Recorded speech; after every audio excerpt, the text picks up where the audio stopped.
Welcome to the Warrior Soul Podcast. This is Chris Albert, and this is where we discuss tools, tactics, ideas, and issues to help U.S. military veterans and anybody else who's willing to listen to live their best lives.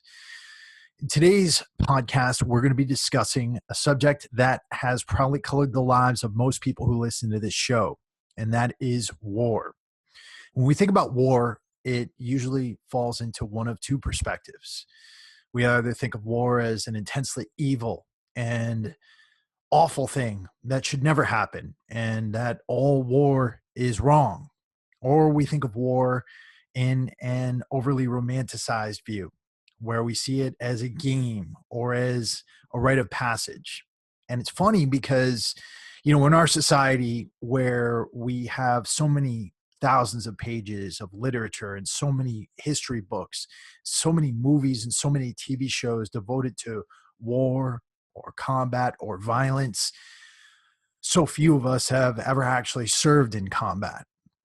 And so today I wanted to bring on a couple of friends of mine.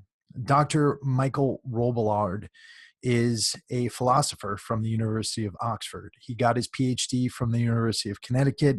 And prior to that, he graduated from the United States Military Academy at West Point and served as an infantry officer in the famed 82nd Airborne and served in combat in Iraq. And Lieutenant Colonel Bob Underwood is currently serving as a United States Army armor officer, and he is pursuing his PhD in philosophy at the University of Oxford currently. Together, Dr. Robillard and Lieutenant Colonel Underwood have developed the Homofurens Podcast. It's a podcast about war and society. And they get into what homofurens means in the conversation.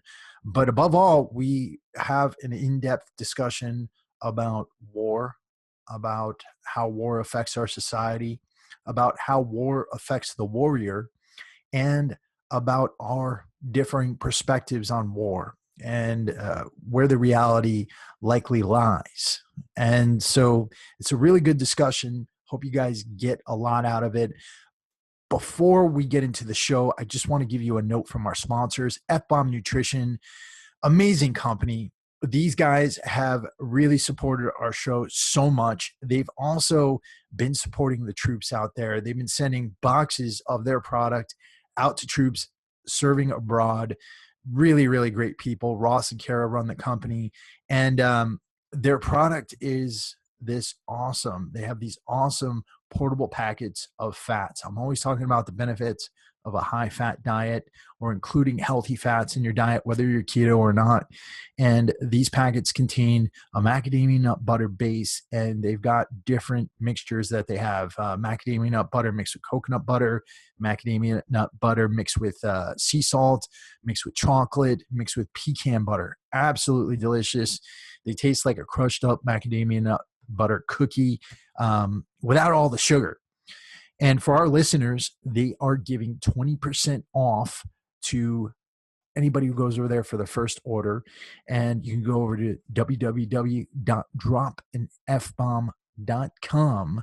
And if you use the code Warrior Soul on your first order at checkout, you'll get 20% off.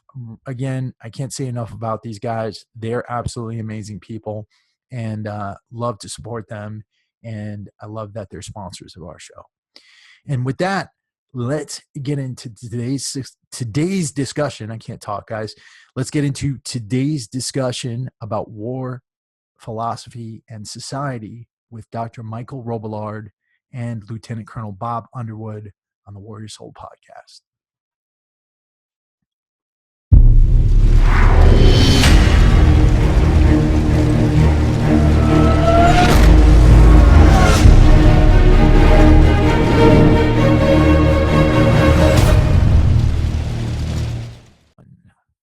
All right, guys, welcome to the Warrior Soul Podcast. Bob and Michael, welcome to the show. Hey, thanks for having us on. Awesome. And, whenever we have any active duty military on, of course, there needs to be a bit of a disclaimer here. So Bob, I wanted to start the show off by just letting you do that. Yeah, thanks, Chris. So I'm Lieutenant Colonel Bob Underwood. I am an active duty Army officer. I'm in Oxford, the University of Oxford right now, getting my PhD on fellowship from Fort Leavenworth. But I'm doing this in my free time, and nothing I say here should be taken as an official position of the United States government, the United States Army, or anybody that I work for back at Fort Leavenworth. This is just whatever I say here is the world according to Bob Underwood, and that's it. Absolutely. You know, right off the bat, that brings up some good questions here, because we've got an infantry guy and we got a tanker, and both have decided to pursue PhDs in philosophy. One, why did that happen? Why were you guys interested in doing that? And two, why did the Army let that happen? How'd you finagle that one?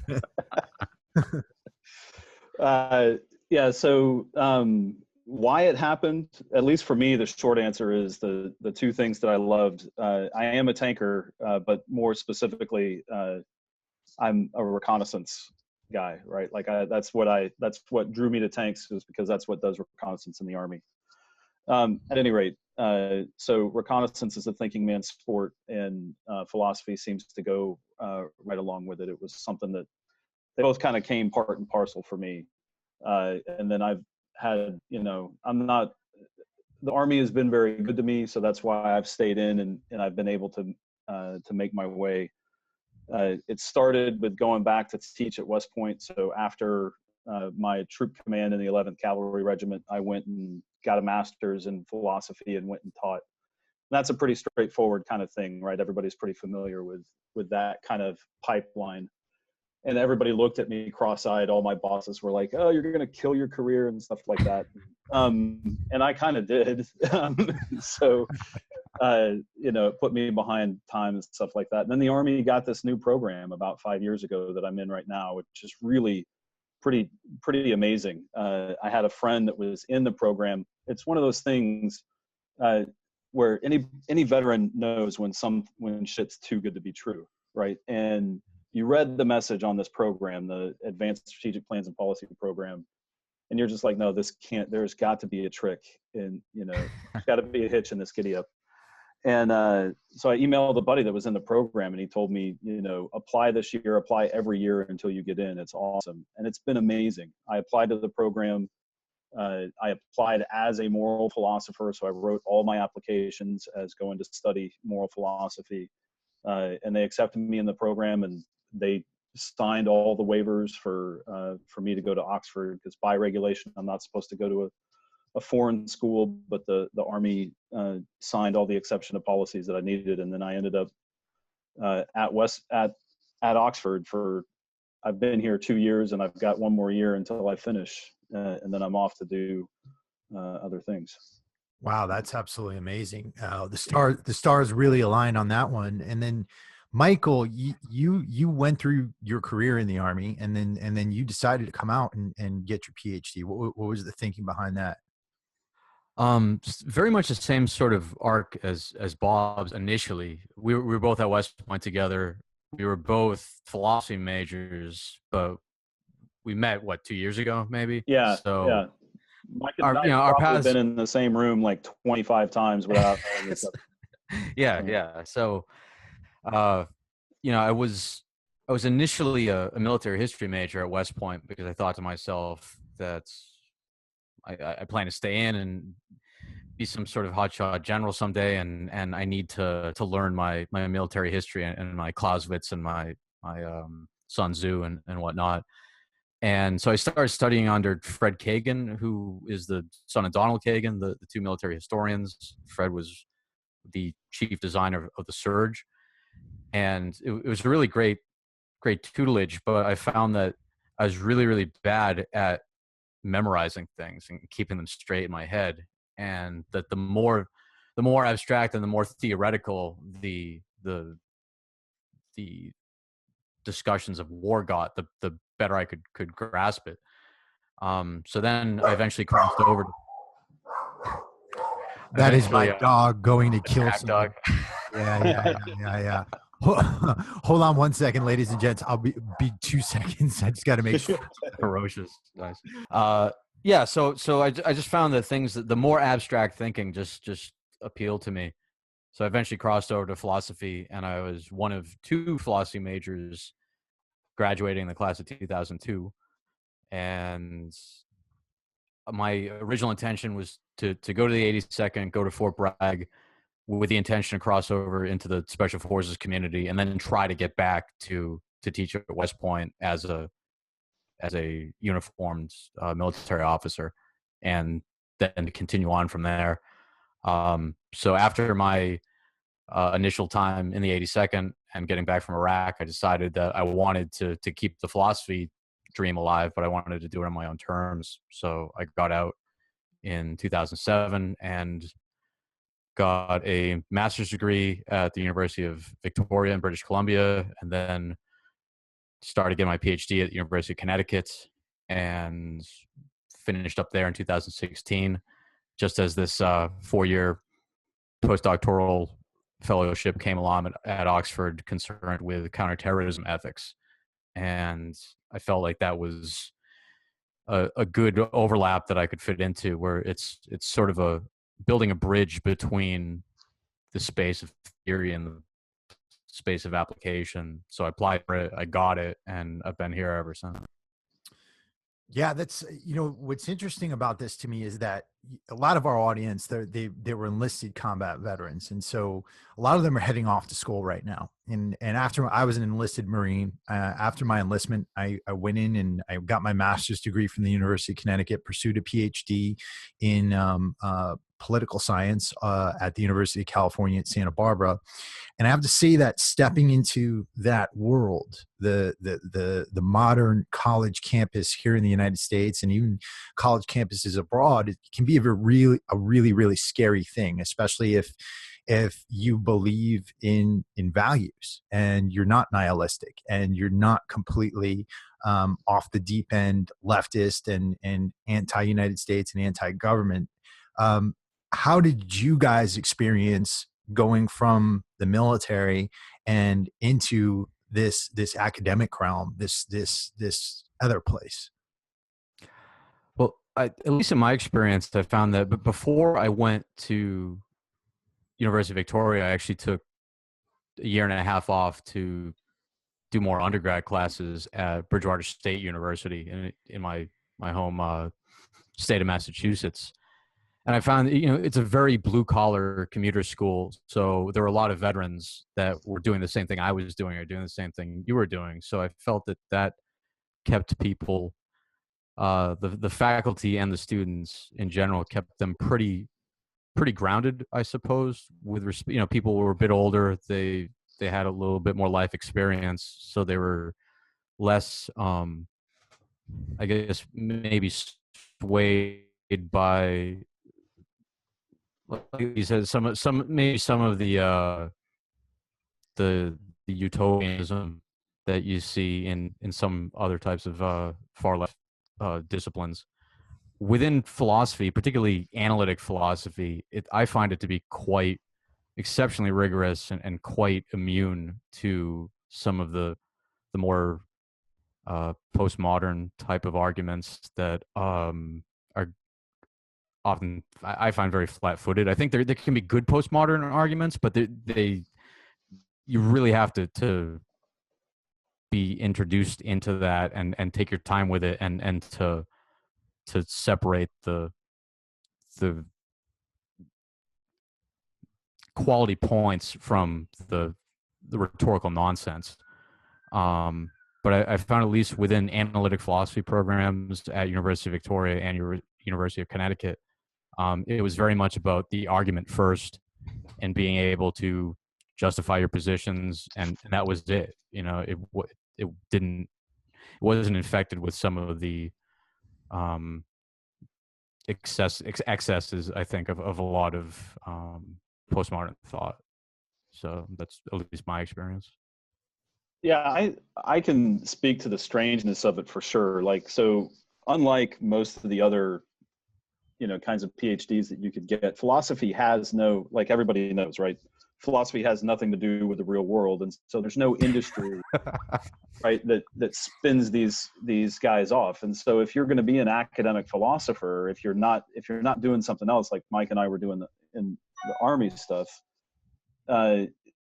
these guys go, they go straight from undergraduate to graduate school to, and so they're 24 or 25, and they're really, really smart kids, but they've got, the only thing they've ever known is university life.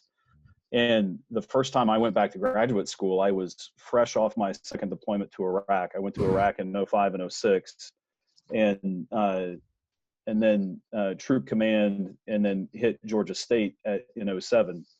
And it was hard enough for me to adjust just to the chain, just to the, I remember one of the kids that I had the sort of the best initial relationship with, I fell over when he told me that he was only 21, right? And I was like, this is just crazy, right? It made me feel old, was the first thing. And then the thing that I found most, what eased the transition the most for me is, one, the discipline of philosophy. When it's done well, like Mike said, it's argument first, and people don't get after you for saying the wrong thing. They get after you for not being able to back up what you say. And that's, so if, the one place where reasonable people can disagree is when you're doing philosophy correctly, right? It happens all the time here at Oxford, right? You have these really smart guys and they're like, well, we're just, it's stuff that doesn't matter to a lot of people, but it depends on what people are actually saying and listening to what they're saying and whether or not it follows and those kinds of things. It's not just, oh, you've said the wrong dog whistles, and so now I'm going to shut you down. The other thing that I always have found really appealing is the actual philosophers that I get to work with. So the students are one thing, but the people who do philosophy, like the professors that were teaching us, I have never found any. I've just never come across any. And I've come across some really hardcore leftists. The program I went to at Georgia State was known for its program in continental philosophy. My very first class in philosophy at Georgia State was on Marx. So, and I have a different opinion than most people on Marx, but partly because of that class. But, I thought I was going in to study the enemy, and all these other people were going in to study Marx.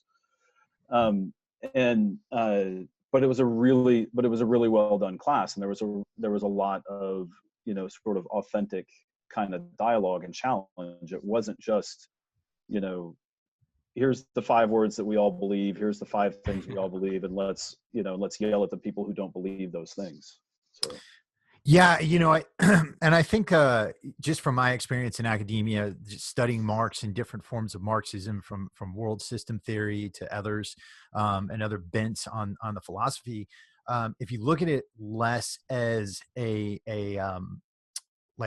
way of seeing the world and more of a theory of history, I think that brings some more room for debate and more room for productive discussion.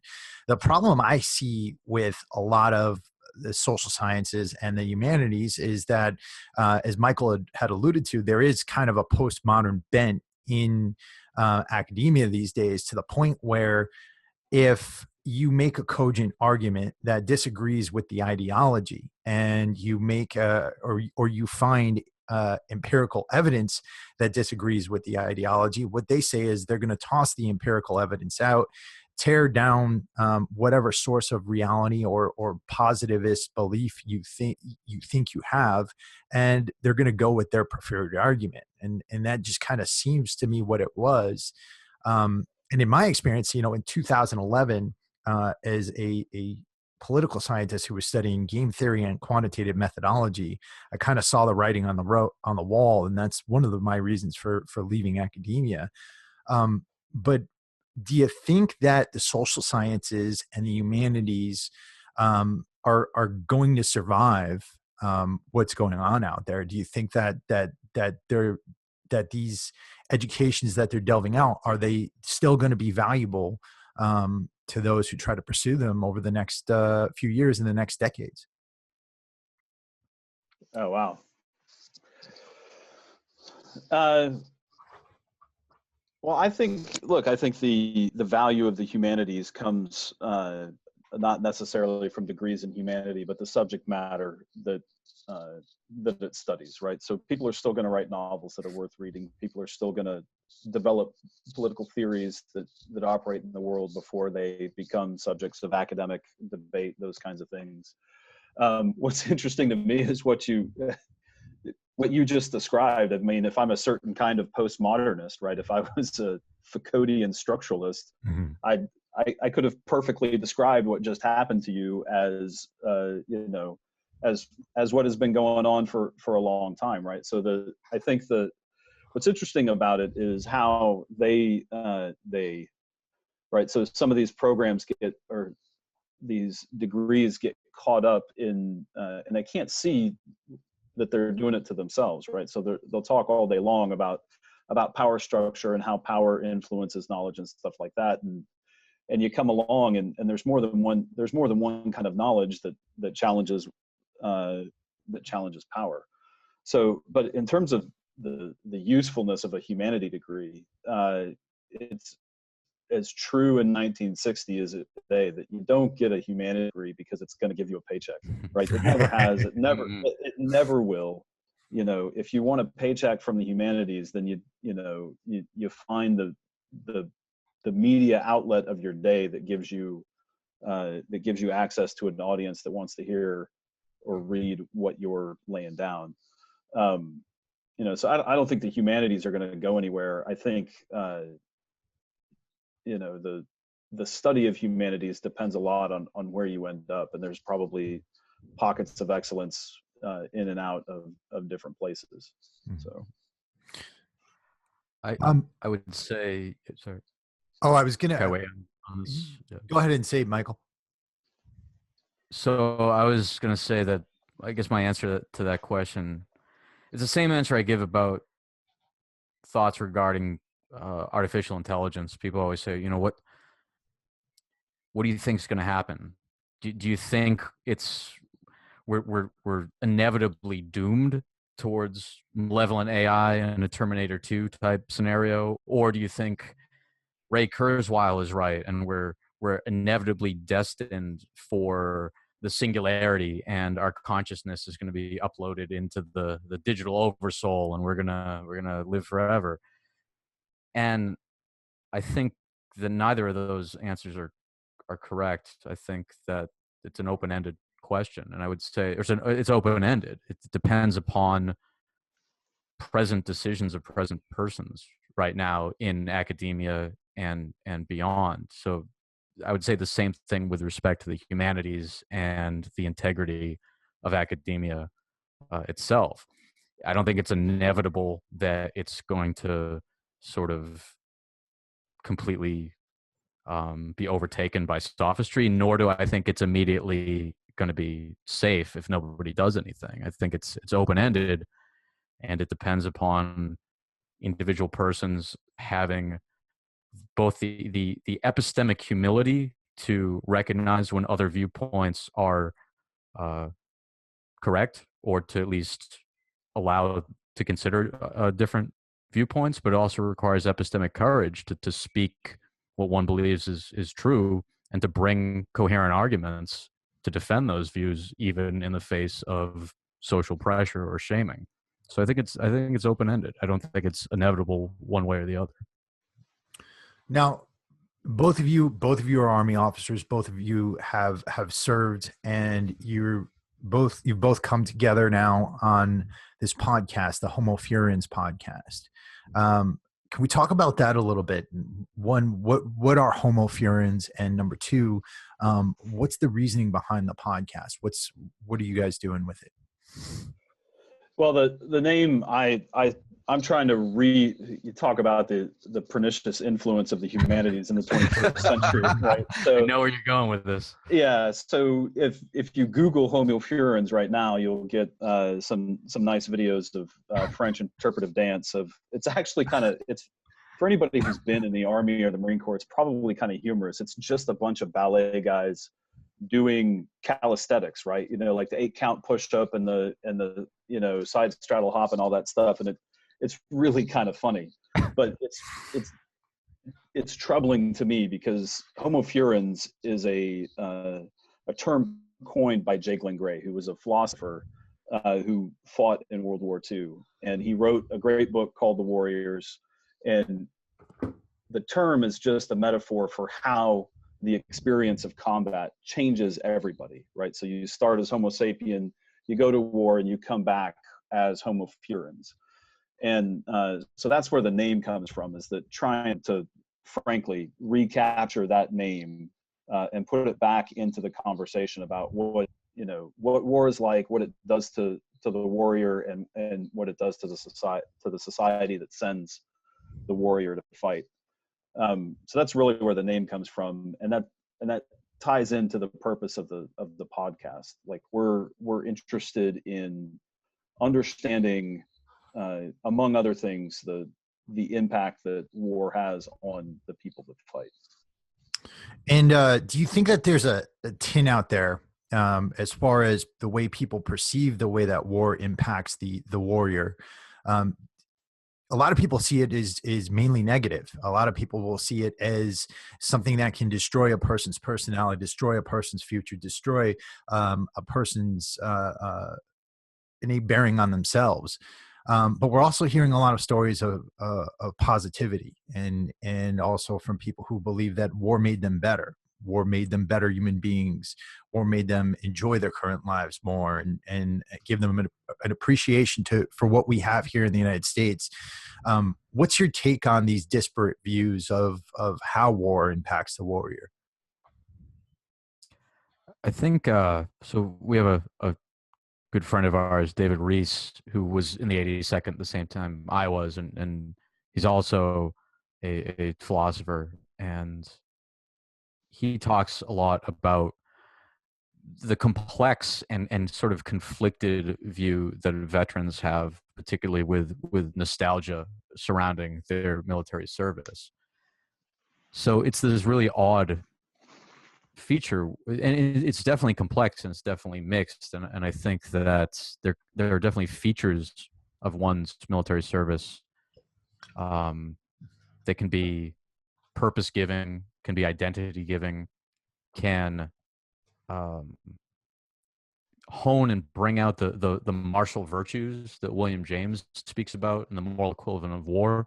So James argues that one of the dangers of perpetual peace would be that there would be no forum by which the martial virtues of courage and sacrifice for the group could find proper expression. So what James suggests as an alternative is trials against nature as some sort of surrogate for these types of things, so that people can actually experience what it's like to demonstrate courage, demonstrate sacrifice. And to that end, I think that these are good warrior virtues, good martial virtues to have within persons, to have those capacities. Then at the same time, I think that if it's at the expense of a unjust cause, then whatever personal virtues that might inspire, it's still not ultimately not worth it. That the cause for which one fights has to trump any sort of self virtue that might come as a consequence. Yeah, I think, to just kind of continue what Mike's saying there, Chris, is I think the most important thing to do about the veteran experience, or about the experience of war, is to just tell the truth about it. And there's sort of these two sort of easy sort of pop culture narratives out there. You've got the veteran as victim, right? That everything is terrible, that it's shattering, that nothing good ever happens in war, and that, everybody that goes comes back all messed up. And then you have the veteran as hero, I guess, for lack of a better term, right? That everything was great, that it changed me in so many ways, and I got off drugs and I quit hitting my wife and all that stuff, all because I went to combat. And there's probably examples of both of those, right?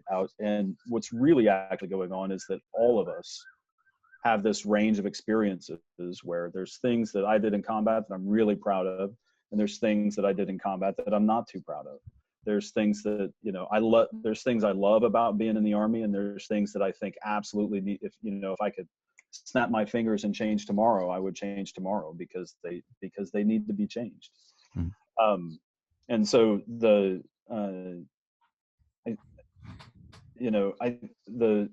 power of war to focus you, to give you an outlet to do things that you take to be worth doing, to have the experience of camaraderie that seems to be lacking in most modern, the alienation of most modern societies.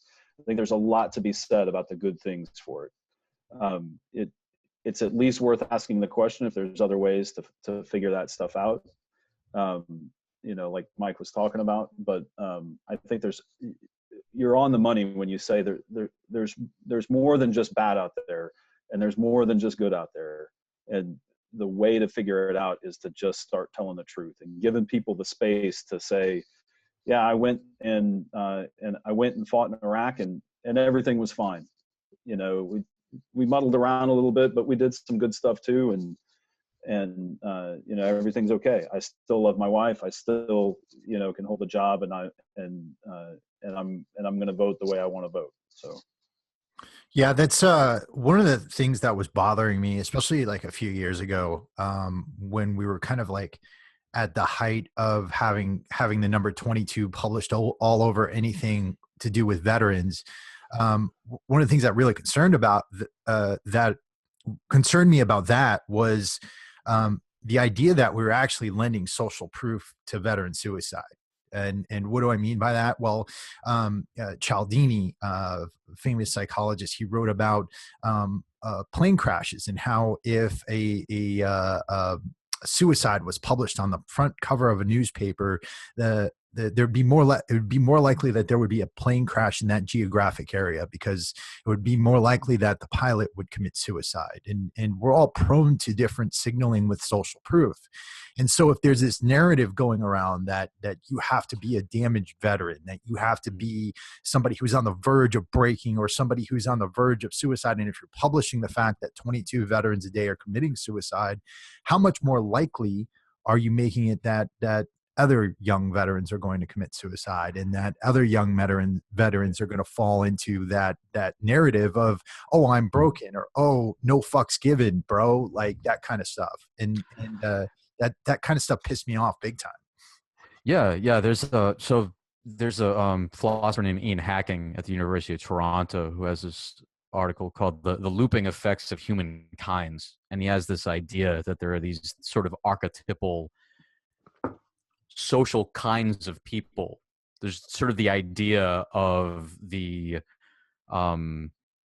Asian violin prodigy, and that's it's sort of like a socially carved out lane that sort of shapes the way that people know that is sort of a predetermined sort of social identity. There's sort of there's an inertia, or it's causal, right? The idea of this type of person is causal. And you might think that there's something similar to that if there's this idea of the broken veteran that can't get his act together, or the broken veteran that is about to be suicidal, and you have somebody who's a veteran who's sort of teetering on the edge of that, but then that meme sort of infects their consciousness as a viable narrative. It has, I think, it can have a type of inertia or causal effect. So I think there's also a danger with this with respect to any type of linguistic prescriptions of either PTSD or moral injury, is that by naming things or over diagnosing or over sort of framing certain behaviors in terms of negative psychological states, when you sort of throw those names out there into the world, they have causal efficacy. And I think it's at least arguable that they can sometimes be more pernicious than beneficial. The other thing that's so frustrating about it is that most of these conversations are had by people who have no idea what they're talking about, right? Yeah. So if you pull out and read any kind of psychology manual for diagnosing post-traumatic stress or moral injury, or any of the actual literature about how this stuff shows up and what it does, and the brain chemistry that goes on and stuff like that, we're usually talking past each other, right? We've got sort of these pop psychology ways of talking to each other about what we see in the other person. And really what needs to happen is we need to talk about when you should tell somebody to go get help. That's really useful, right? I'm your friend, you've made me concerned. Do you think you need to see somebody? That kind of conversation is useful, but these big data statistics of like 22 veterans a day and stuff like that.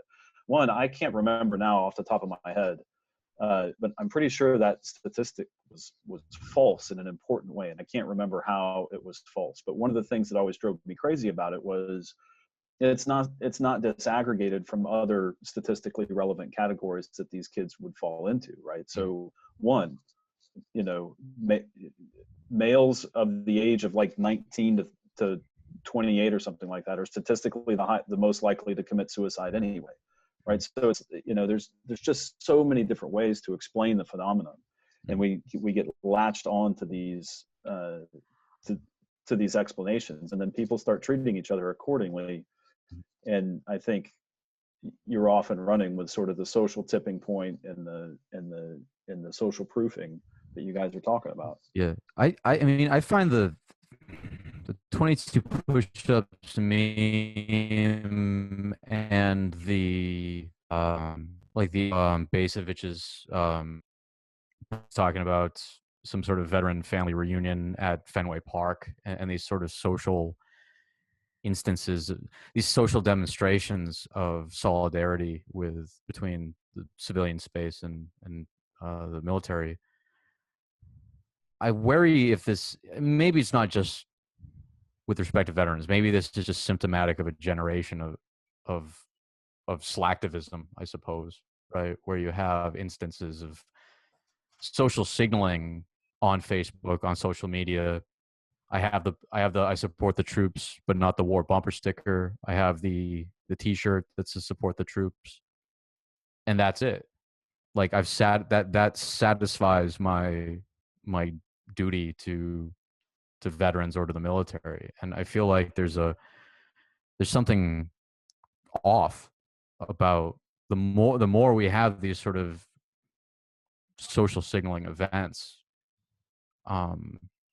I don't know if it's helping to drive a wedge in the civil military divide or helping to close it. I feel like there's something just a bit off about these types of signaling moments that don't have the institutional weight to really affect things. They're kind of just window dressing. Yeah.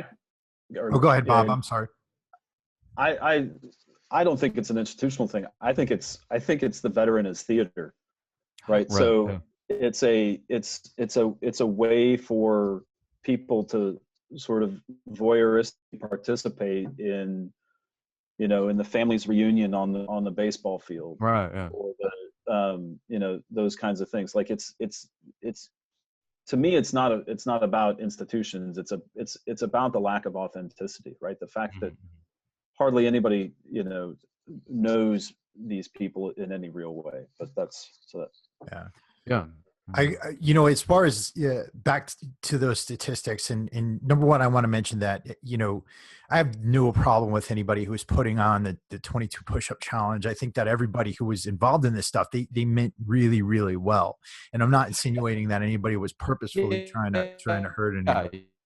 Yeah, but me neither. Meaning, I'm sure there are very well-meaning people. It's just like there's something off about it. I don't know how else to.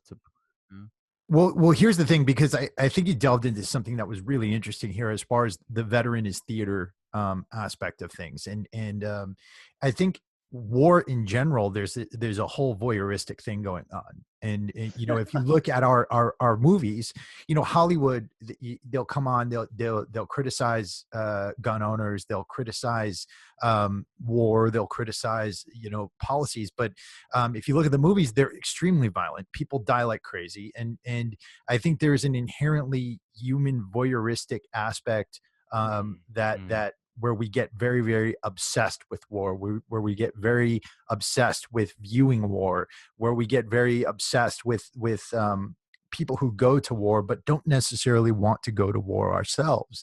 And I think that's one aspect of this. The other aspect, I think, is that all of us are currently living in echo chambers. And you know, I live in the People's Republic of California, as it's so lovingly called by many people out here. And I'm a conservative. But you know, I have friends across the aisle. I have friends who are so-called liberal. I have friends who of many different political beliefs and things like that. And what I've been finding is that because we're so polaristic, meaning, you know, the left is so leftist right now, and you know, the right can be very, very right wing now. We're all kind of retreating into our echo chambers, and we're retreating into these spaces where we can say our views without having them called into question, and without having that any kind of productive debate. And more I'm seeing that from both sides. Of course, I'm seeing it more and more from I believe the left, but that might just be my perspective as a conservative. But I think that it's a combination of those things, that the combination of that voyeuristic, I want to watch it, but I don't want to do it kind of thing. And then, you know, I just want to spout my beliefs without being criticized kind of thing as well.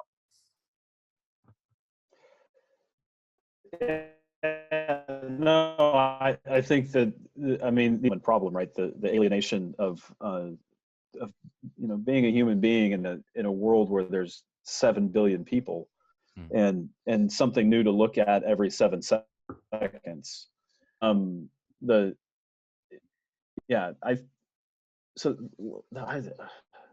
This is a really tough issue for me, because, you know, one of the things that I want to do is I want to tell the truth. And I think one good thing to talk about in terms of this issue is so if you guys know about the SOFREP guys that got the body cam video from the attack in Niger.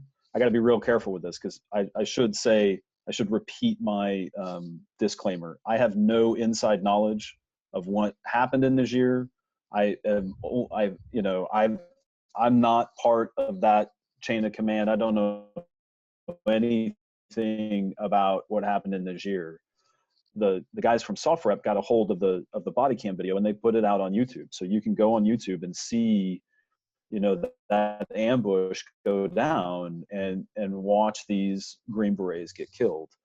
And I have a lot of friends. You know, my best friend is a former Special Forces. Again, I don't have any inside information, but watching his friends on Facebook talk about this issue, right? You get, even within that community, right? Even within a Special Forces or former Special Forces community on Facebook, you get echo chambers on this one issue, right? Of whether or not we should be looking at this, and whether or not, you know, we should respect what went on without, you know, dragging, you know, letting the video out on YouTube and stuff like that. So, you know, I think we all see the problem, right? That, you know, we all see the problem, and it's really hard to figure out a way to get past the echo chambers. And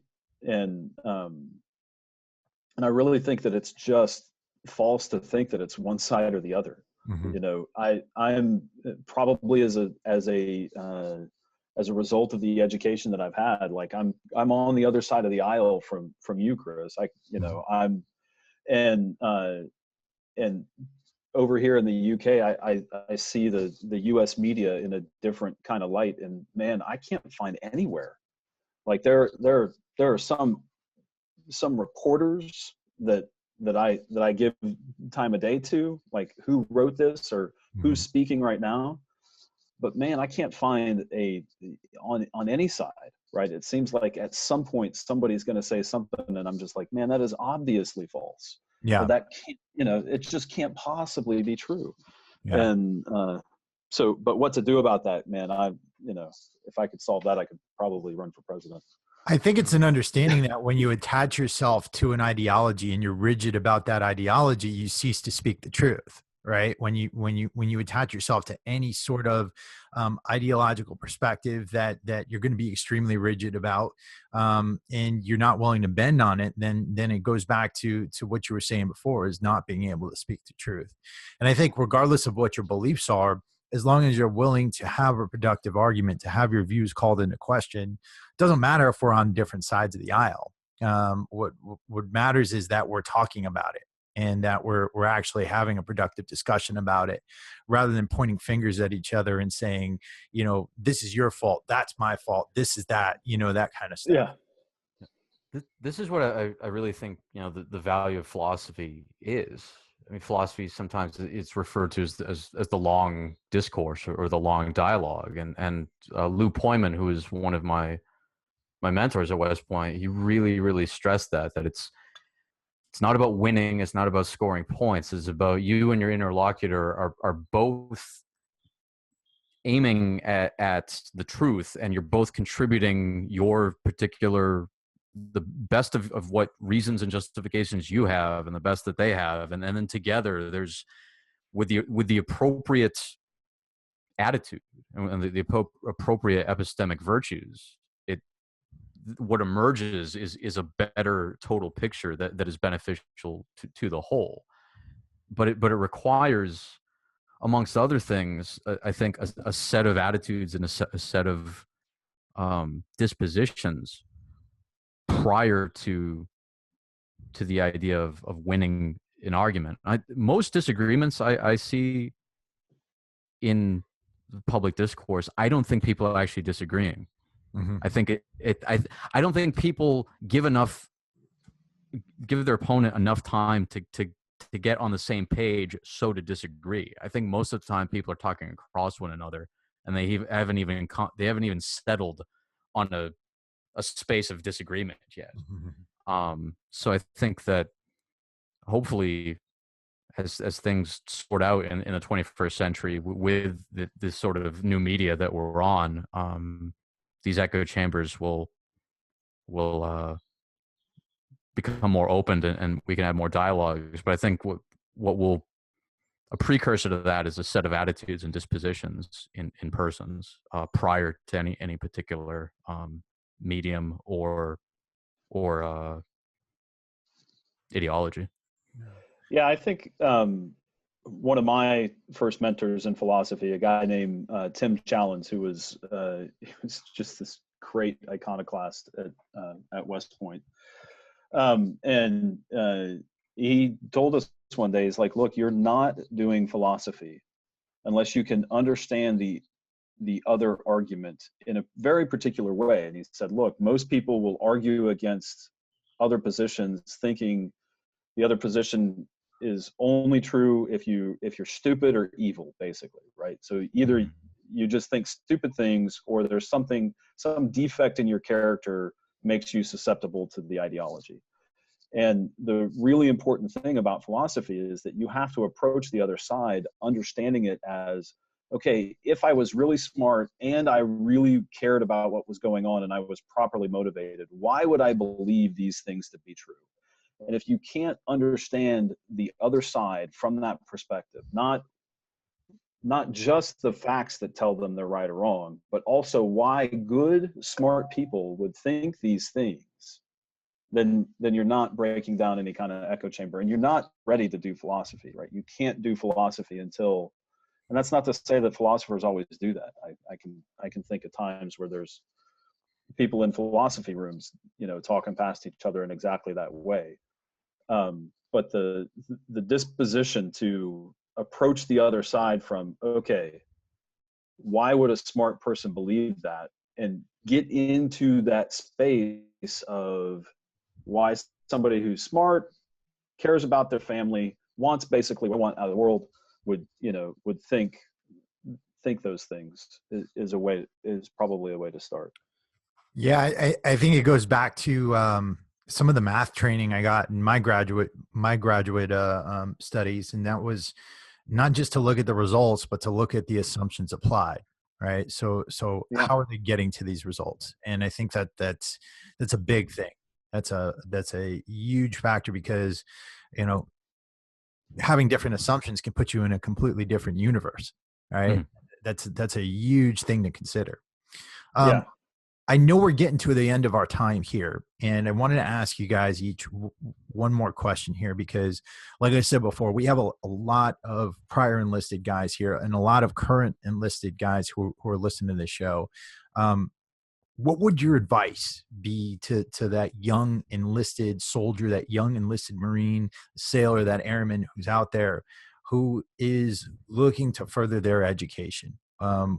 What would you say to them as far as what they should be doing while they're in the service, and then what types of things to look into to find something that they're going to like after they get out of their service, as far as college education goes?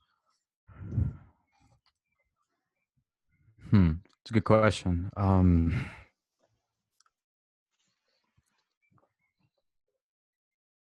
I would say, so I remember when I got out, I talked to a variety of civilian professors, and a lot of them really looked at me like I was crazy. Like, what are you doing here?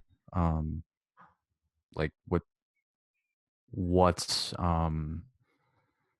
why would you pursue this?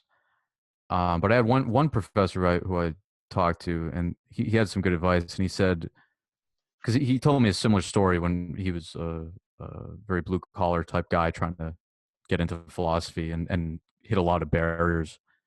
And he said one day that he was determined to go as far as they would let him. He said, I'll go as far as they let me. And he ended up making a career out of philosophy as an academic. So I thought that was some, pretty good advice. Just that, I'm at least going to give it a try, and I'll go as far as they let me.